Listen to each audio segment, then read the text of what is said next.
मसीह में मेरे प्रियो, आज के मनन में आप सभी का पुनः मैं स्वागत करता हूं। मेरे प्रियो, आइए हम कुछ पल प्रभु के पवित्र कदमों के पास बैठ के उसके पवित्र वचन से कुछ शिक्षा को हासिल करें।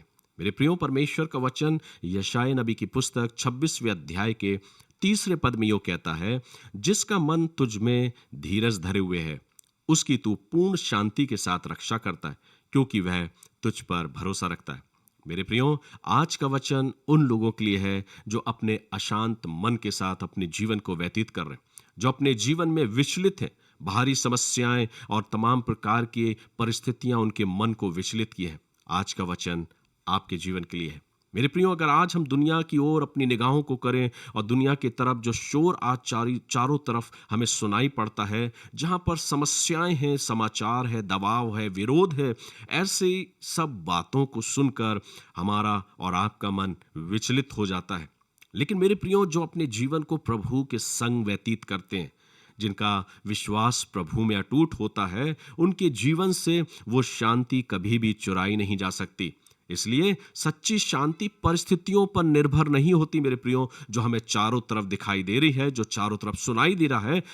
ऐसे समय में हमारे जीवन से वो सच्ची शांति खोने नहीं पाती, क्योंकि सच्ची शांति परिस्थितियों से नहीं पर परमेश्वर की उपस्थिति से आती है। अगर हम प्रभु के साथ हैं तो उस सच्ची शांति में हम अपने आप को, अपने जीवन को व्यतीत करने पाते हैं। प्रभु का वचन कहता है, जिसका मन तुझ में धीरज धरे हुए है उसकी तू पूर्ण शांति के साथ रक्षा करता है। इसलिए अगर आप अपने जीवन में उस असीम शांति को पाना चाहते हैं और अपने मन को विचलित करना नहीं चाहते, आज ही अपने जीवन में प्रभु के इस वचन का मनन करें, क्योंकि वो वचन कहता है कि जिसका मन तुझ में धीरज धरे हुए। जब हम प्रभु की ओर अपने मनों को करते हैं मेरे प्रियो, तो प्रभु की ओर से हमें वो संपूर्ण शांति मिलती है। उस शांति के साथ वो रक्षा भी मेरी और आपकी करता है।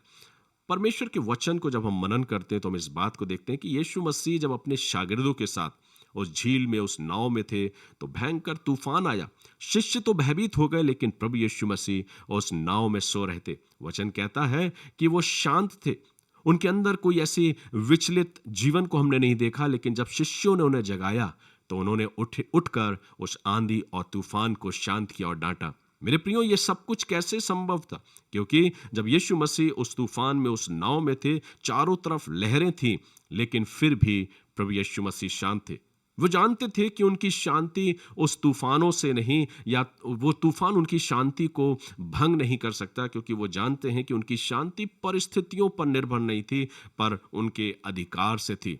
उन्हें मालूम था कि उनका अधिकार क्या। बेशक वैसे ही अगर हम और आप अपने जीवन में प्रभु के संग चल रहे हैं, तो हमें मालूम है कि बाहरी तूफान हमारे अंदर की शांति को हिला नहीं सकते। अगर हम और आप प्रभु में हैं तो हमारे मन के अंदर की शांति को कोई हमसे छीन नहीं सकता। यदि आज आपका मन परमेश्वर में स्थिर है तो बाहरी तूफान आपके अंदर की शांति को हिला नहीं सकते, आपके अंदर की शांति को चुरा नहीं सकते। इसलिए आइए हम परमेश्वर से इस आशीष को मांगे कि प्रभु अपनी असीम शांति और एक स्थिर मन मेरे अंदर दे, ताकि मैं विपरीत परिस्थितियों में भी शांति को अपने अंदर पाने पाऊं और अपने विश्वास में स्थिर रहने पाऊं। मेरे प्रियो, मैं प्रार्थना करता हूं कि परमेश्वर आपके मनों को स्थिर करे, हर प्रकार की चिंताओं से आपको दूर करे और आपके हृदय को, आपके मन को अपनी ईश्वरीय शांति से परिपूर्ण करे। आइए हम प्रार्थना करें। परम पिता, हम आपका धन्यवाद करते हैं इस प्रबल वचन के लिए, जो वचन हमारे अंदर आपकी उस असीम शांति और उस सुरक्षा को अनुभव कराता है। प्रभु, हम प्रार्थना करते हैं आज अगर कोई शख्स इस वचन को जो सुन रहा है और उनके मन अशांत है, प्रभु उनके अशांत मन को शांत कर, प्रभु उनके विचलित मन को प्रभु जी शांत कर, और अपने वचन के द्वारा उन इन बातों को सिखा कि आप उनके साथ हैं। प्रभु, होने दे कि हम सब अपने जीवन में निरंतर आप पर भरोसा और विश्वास करते हुए धीरज के साथ अपने जीवन को व्यतीत करने पाए और आपकी उस शांति को अपने जीवन में निरंतर बनाए रखें। इस आशा और विश्वास के साथ प्रभु हर एक सुनने वालों पर आपकी आशीष मांगते हैं। अपने आप को, अपने जीवनों को आपके हाथों में देते हुए ये प्रार्थना बड़े विश्वास के साथ हमारे उद्धारकर्ता और त्राणकर्ता प्रभु यीशु मसीह के पवित्र, सुंदर और मीठे नाम को मांगते सुनिए और ग्रहण कीजिए। आमीन। गॉड ब्लेस यू मेरे प्रियो। प्रभु आप सभी को आशीष दे, और अगर आपने इस वचन के द्वारा आशीष को पाया तो औरों तक जरूर शेयर करें, ताकि वे भी इस वचन के द्वारा आशीष को पाने पाए। God bless you.